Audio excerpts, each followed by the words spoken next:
Կինը եւ ամուսինը ավելի քան 20 տարի ամուսնացած էին։ Նրանք ապրում էին խոնարհ, բայց աշխատասեր կյանքով։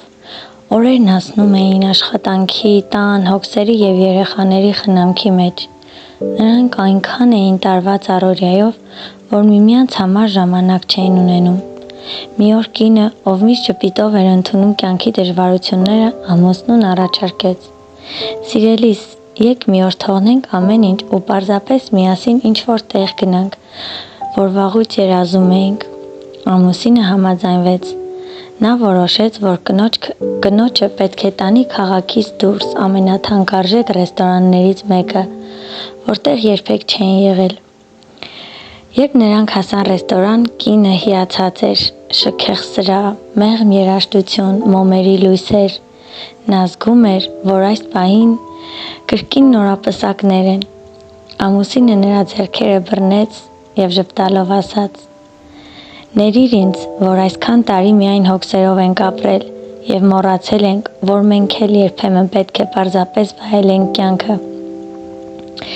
Կինը գլուխը թեթև կախեց ու աչքերում արցունքներ հայտնվեցին, բայց նա արագ սրբեց դրանք։ Նա շատ բան ուներ ասելու, բայց միայն ասաց. «Ես շնորհակալ եմ, որ այս պահն ինձ նվիրեցիր»։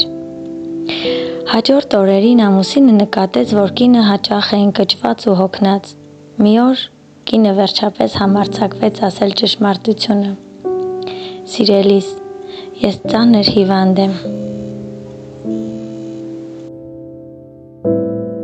Բժիշկները ասում են, որ երկար չեմ ապրի։ Ամուսնու աչքերը մթնեցին։ Նա չգիտեր ինչպես արձագանքել, սակայն հասկանում էր, որ այս կյանքի ամենաթակ բանն իրեն ունեցած ժամանակն էր։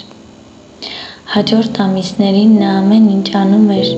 որ իր կինը զգա իր սերն ու ջերմությունը, որ տարիներ շարունակ թաքնված էր առօրյա հոգսերի հետևում։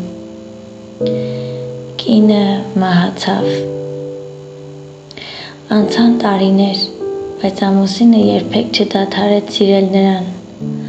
Ամեն տարի նույն օրը նա գնում էր այն նույն ռեստորանը, որտեղ նրա հետ միասին նստել էր։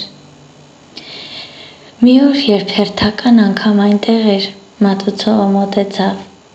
Նա ճանաչեց ամուսնուն։ «Պարոն, դուք հիշում եք, տարիներ առաջ այստեղ մեծ թեյավճար թողեցիք։ Դրա շնորհիվ ես կարողացա որդուս ծննդյան օրը նրան նվիրել իր երազած նվերը։ Ես ուզում էի շնորհակալություն հայտնել, բայց չհասցրեցի»։ Ամուսինը ցնցված էր։ Նա հիշեց, որ տարիներ առաջ չէր մտածում գումարի մասին, միայն ցանկանում էր, որ այդ օրը կատարյալ լիներ իր կնոջ համար։ Մատուցողը նկատեց նրա աչքերի արցունքները։ «Դուք միայնակ եք այս երեկո»։ Տղամարդը գլուխը դրեց ձեռքերի մեջ եւ կամացուկ պատասխանեց. «Ես երբեք միայնակ չեմ, նա միշտ կողքիս է»։ Նա աչքերը բարձրացրեց վեր, ժպտաց ու զգաց, թե ինչպես է կնոջ հոգին այնտեղից լույսի պես ջերմացնում իրեն։ Կյանքը կարճ է, եւ մենք չգիտենք, թե որքան ժամանակ ենք ունենալու մեր սիրելիների կողքին։ Մի սպասեք հարմար պահի, արտահայտելու ձեր սերը։ Վայելեք միմյանց, պարգևեք միասին անցկացրած գեղեցիկ պահեր։ Խոսեք սիրո մասին, քանի դեռ կենդանի եք այս երկրի վրա, որովհետև մի օր կարող է ուշ լինել։ Բայց սերը, որ իսկապես եղել է, երբեք չի մարում։